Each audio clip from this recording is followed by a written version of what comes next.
गरीब चाय वाले की कहानी। किसी गांव में मदन नाम का एक गरीब चाय वाला रहता था।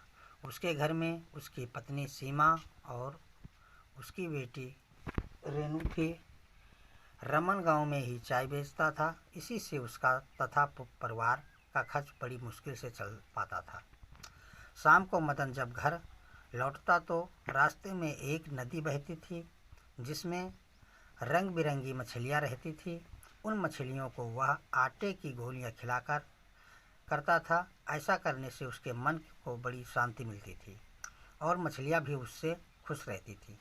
गरीबी के कारण मदन अपनी बेटी का रेणु के स्कूल की फीस भी बड़ी मुश्किल से भर पाता था। एक दिन रेणु स्कूल से रोते हुए घर आई। मदन के पूछने पर उसने बताया कि आज उसकी टीचर ने स्कूल से उसका नाम काट दिया क्योंकि मदन ने पैसों की कमी के कारण पिछले 3 महीनों से उसकी फीस नहीं भरी थी।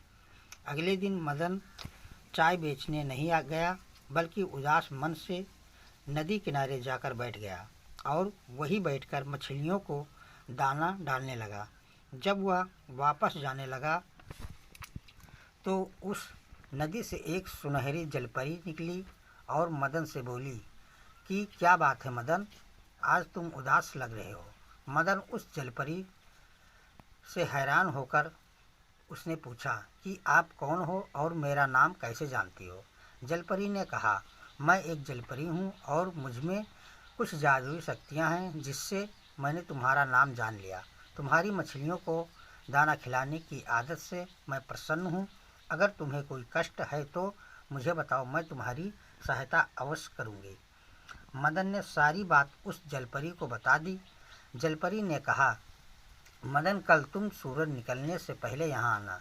मैं तुम्हें सोने के सिक्कों से भरा थैला दूंगी जिससे तुम अपने परिवार का खर्चा अच्छे से उठा सकोगे। यह सुनकर जलपरी वापस नदी में चली गई। अगले दिन सूरज निकलने से पहले ही मदन नदी पर पहुंचा। तभी वहां जलपरी प्रकट हुई और उसने मदन को सोने के सिक्कों से भरी एक थैली दे दी। मदन ने जलपरी को धन्यवाद दिया और मछलियों को दाना खिलाकर वापस अपने घर चल दिया तथा उस थैले को उसने एक सुनार को बेच दिया जिससे उसे बहुत सारे पैसे मिले।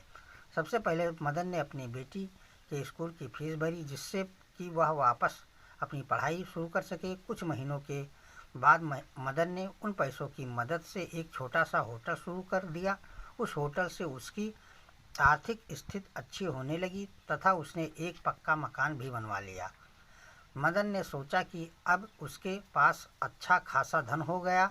अब वह जलपरी को धन्यवाद करके सोने का थैला उसे वापस कर देगा क्योंकि अब वह मेहनत से व्यापार के द्वारा अपने परिवार का खर्च चला सकता है। ऐसा सोचकर वह रात को जल्दी सो गया।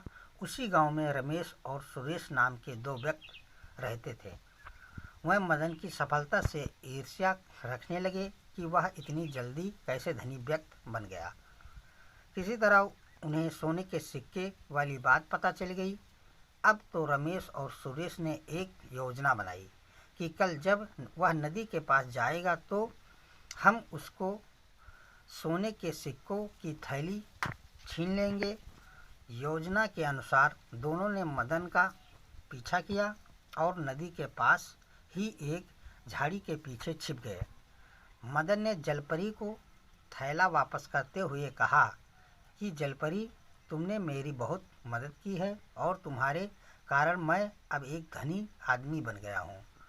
साथ ही मैंने अपना व्यापार भी शुरू कर लिया है, इसलिए मैं यह सोने के सिक्कों की थैली आपको लौटाना चाहता हूँ। जलपरी मदन की ईमानदारी से बड़ी प्रसन्न हुई। अभी वह बात कर ही रहे थे कि रमेश और सुरेश दोनों ने मदन को पकड़ लिया और उसे धमकाने लगे और थैला देने के लिए कहा। यह देखकर जलपरी ने अपनी छड़ी घुमाकर उन दोनों को बेहोश कर दिया। उनके बेहोश होने पर जलपरी ने मदन से कहा कि हमेशा ईमानदारी से अपना व्यापार करना जिससे व्यापार में तुम्हारी खूब तरक्की होगी। यह सुनकर मदन ने जलपरी से वादा किया कि वह ईमानदारी और पूरी लगन से काम करेगा। उसने जलपरी को धन्यवाद दिया और सिक्कों का थैला सुनहरी जलपरी को वापस कर दिया। फिर उससे विदा लेकर अपने घर वापस लौट गया।